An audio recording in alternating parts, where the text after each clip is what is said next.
Hi guys, I'm Shmee. Hello and welcome back to the channel where today you join me for a garage update. Now I've had an exceptionally busy week. You'll no doubt be aware of the pretty sad way it began with the misfortunate situation involving the Senna. Well, I've got some news coming for you on that today. It then very quickly though took a much more positive turn with the Goodwood Festival of Speed, and as always some epic hill climb runs, plus the announcement of 3 future Shmeemobiles, 3 cars to join the garage. So today I thought I would take you through the cars that are here at the moment, the ones that are missing, where actually are they, and then what's going to be happening with some of these when in less than a week from now the Ford GT and I head to New York to get started my 2-month road trip in the USA.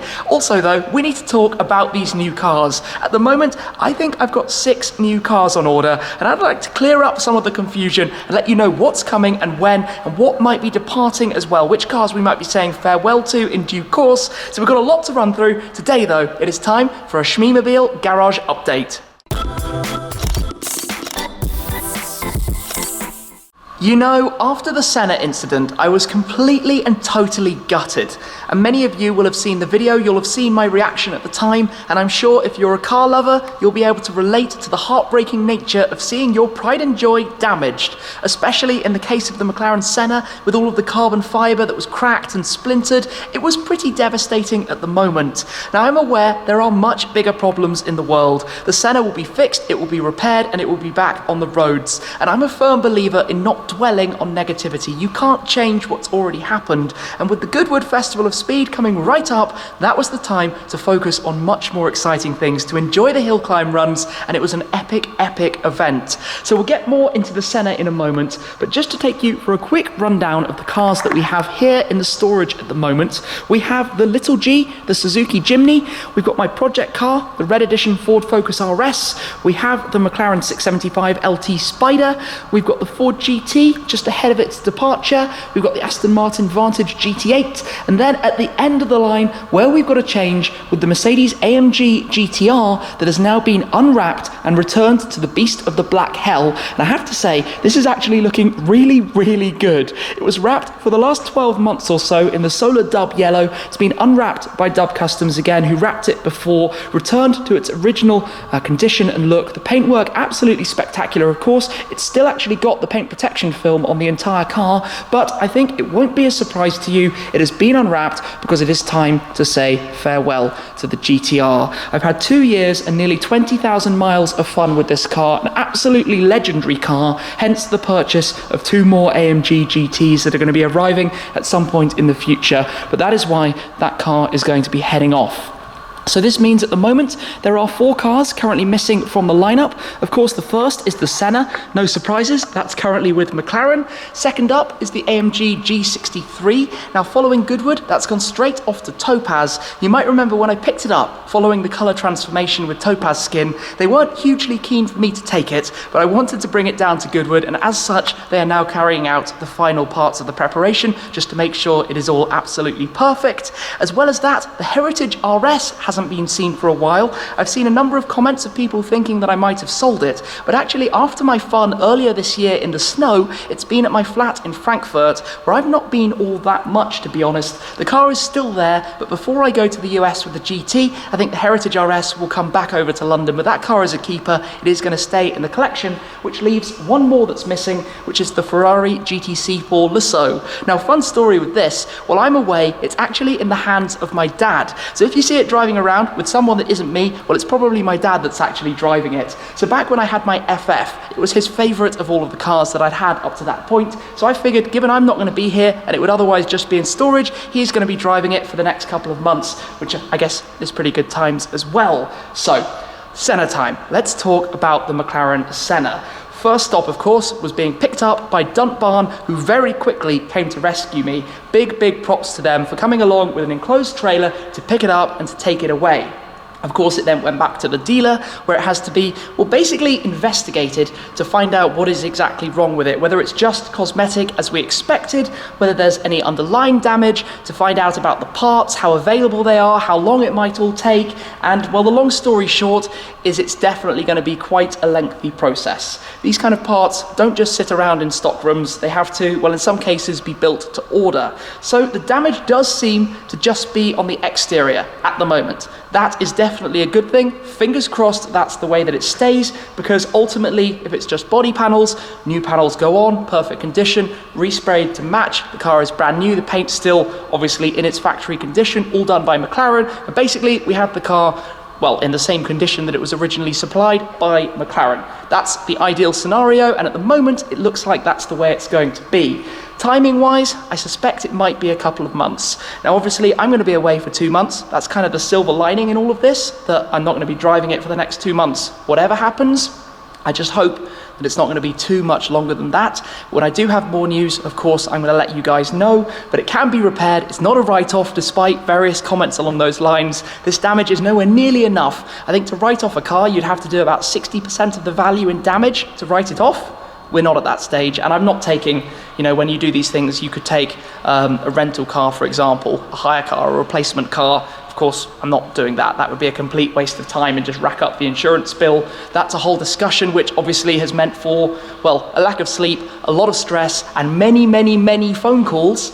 But I can't really obviously talk about that. That's a whole discussion being dealt with by insurance on my behalf. In the absence of the full-size Senna, you might have spotted something on the floor behind me in front of the pillar, and I've got to show you this. Come and have a look. With the help of Brick City Whips on Instagram, this is the Lego Speed Champion Senna, but made with replacement parts, as close as you can get to my cerulean blue and the navy carbon. And I tell you what, if that got broken, it would be a little bit easier to put together than the real car, sitting there as a placeholder between the GT and the LT. And also to show you, we have launched some Shmee 150 Senna socks. You'll find these in the store. You've got cerulean blue, you've also got navy carbon. Those are in the Shmee 150 shop, which is very cool as well. But let's talk a little bit about the Ford GT then going to the USA. So that's all coming up really very soon. This car is going to be getting on a plane, a cargo 747, to literally fly to JFK. I can't quite believe that's actually happening. Before it goes, I've had it cleaned up and tidied, but it does need one more thing. So if I just come through quickly to show you inside here, I've got the key in my pocket.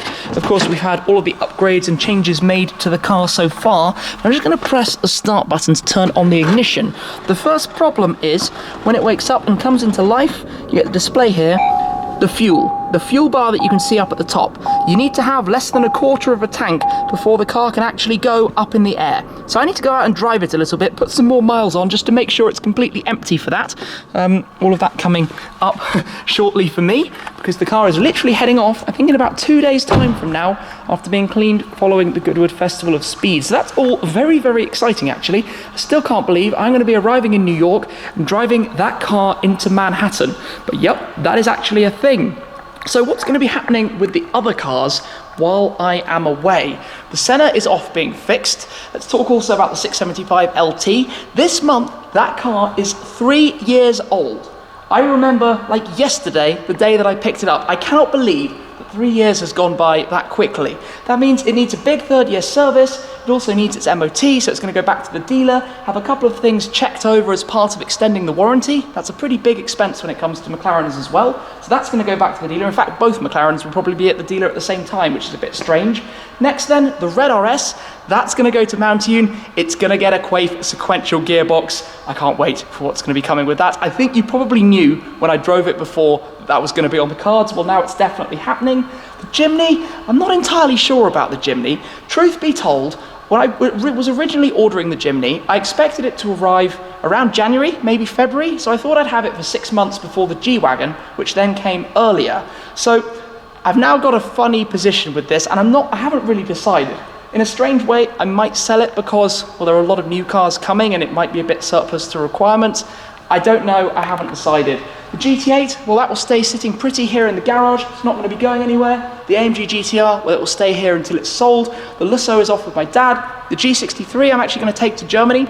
So the G63 will stay in Germany so that it's ready there when I come back from the US just in time for the Frankfurt Motor Show, the IAA. I literally fly back straight in time for that. So it'd be nice to have the G63 already in Frankfurt. Of course, I've got a place there, so the car will be there and ready. And the Heritage RS, well, that will come back and just chill here as well.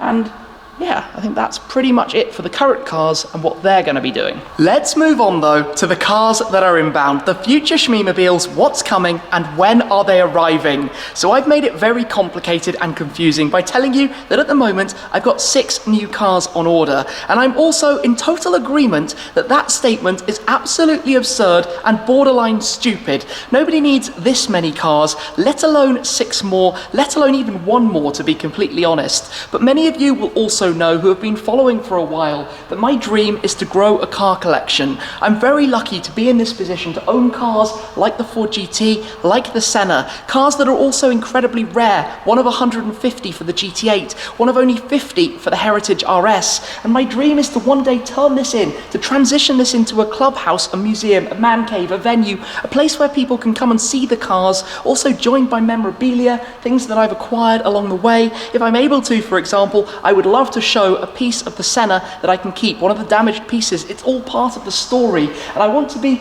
the custodian, look after these things, keep them running. In the future, we might not have these kind of cars. I love them, I drive them every day, I spend my entire time around cars. You see that in the videos that I make, the experiences that I'm sharing. So it's all part of this. It doesn't necessarily make sense, it is not needed. Other things happen as well behind the scenes. I see people saying, obviously, all the comments that this is totally ridiculous. I know, I just show you my story with the cars. That's what this channel is about. So the cars that are coming then, the cars that I've announced, we've got the TVR Griffith, we've got the BMW M8 Competition, we've got the Toyota GR Supra, we've got the Mercedes AMG A45 S, we've also got the latest 2, the Mercedes AMG GT R Pro now confirmed, and also the Mercedes AMG GT R Roadster. Yes, 2 GTRs. I'm also aware that is silly in its own right. So the first car to arrive, I believe, is going to be the Toyota GR Supra, the latest generation Supra. It was released in January earlier this year. In March at the Geneva Motor Show, I revealed my spec. Mine is going to be one of the A90 editions. They're only making 90 of them in total. The A90 is the code name for the latest generation Supra, and in the UK we have 24 of those. They're in satin grey with the red leather interior, and I'm expecting those to be delivered, the A90s, at the very beginning of customer deliveries, probably around September. We'll see as it gets a little bit nearer. Next in is going to be the AMG GT R Pro, hence the departure of the GTR itself. The GTR Pro, I'm expecting around October, so pretty much a month or so after I get back from the USA, which is why it doesn't make sense to keep the car parked. Let's let it go to a new home, let somebody enjoy it through the summer months. So next up after that, I think we're going to have the BMW M8 Competition. I think maybe that will arrive around December. We'll see, a little bit more to tell you about that as well. After that, what are we looking at? Early next year, the AMG A45 S, the latest hot hatch to join the garage. And yes, I like my hot hatches. It's a very British thing. We love these cars on our small roads, where a smaller, more nimble car is much, much better for the experience. So we've had 4 of them. Around March or so is going to be the GTR Roadster, March or April, I think. Originally my allocation was a little bit earlier, but I actually pushed it away just to give a bit of spread between the Pro and the Roadster, and especially if you think about the seasons. It doesn't make sense to receive a Roadster just when the weather is getting really bad. And then the TVR Griffith. A lot of you ask me about the TVR Griffith. Truth be told, there hasn't been much news on that front anytime recently. A lot of customers and deposit holders are wondering what's happening. I'm aware that the company are trying to get their factory up and running, but they've also got some government investment, which means they have to follow rules for tendering out, for getting the whole thing done, following all the processes, and it seems to be taking a very long time. But hopefully, somewhere in 2020, the TVR Griffith is going to arrive. So all of those in the next 12 months or so, which, yeah, it's pretty mind-blowing. I've got a lot to sort out. I'm going to need more spaces than this. I'm possibly going to have to move to a different venue. Who even knows? But yes, it's quite unreal. It's quite unreal, and I still have to think about this and try and take it in. But I hope you're going to be with me through the journeys, through the experiences, so I can share what it's all about. There is actually one other car that I'm massively keen on at the moment that I would add to the collection immediately if I could. Something that I've been obsessed with since it was introduced, and it might be quite predictable if you've seen some of my videos that included it, but that car is the Shelby GT500, Ford's ultimate muscle car, the Mustang, with 760 horsepower. The only problem with it though is that they're not actually going on sale here in Europe. The only way to get one is to find an allocation on a different continent, for example in the US, where they're already in quite short supply, demand is very high, supply not so much, and then run it there before importing it back. So that's not exactly the easiest thing to do, but how cool would it be to have the Ford GT, Ford's supercar, alongside the Heritage RS, Ford's hot hatch, alongside the Shelby GT500, Ford's muscle car, the supercar, the hot hatch, the muscle car, all wearing the blue oval, the Ford badge. I just think that would make an awesome trio to have together in the garage. And I tell you what, if I was able to get one, I've actually already got a pretty clever number plate to put on it as well. So fingers crossed that might become reality at some point. Who knows? It's not going to be easy, but maybe during my trip to the US, something will become possible. We shall see. Today though, that's been pretty much an update of what's going on at the moment, the cars that are here, what's going to be staying in storage, where the various cars are going to be headed for the next couple of months, what's going to be going on, and then when I get back, things will have changed with this. We will of course have the new gear shifter inside, the sequential from Quaife fitted at Mountune. We will have, well, the LT will have had its updates, that will have been to America and back. The GT8 will have sat pretty, and well, potentially it will be a farewell. The GTR might have departed the garage by that point. There's a lot though still to come, some very exciting things ahead. These new cars, we've arranged some really cool opportunities. I've got some big trips planned, as always. You know with the Shmee150 channel, if I say there are big trips planned, there are really, really big trips planned. I've just got the most unbelievable plans ahead for the year to come. So I can't wait for this. It's going to be insane. Thank you very much though for supporting the adventure, for being part of it. I appreciate your support. Thank you for all of the messages about the Senna. As I said, it's a pretty small thing in the grander scheme of things. Hopefully it'll be back on the road before too long, but I will let you know when I have some more information and details about what's going to be happening. But as we go forwards, exciting times here on the channel. So thank you very much, as always, guys. Appreciate it an awful lot. But that's it for this time. I'll see you again very soon. Cheers.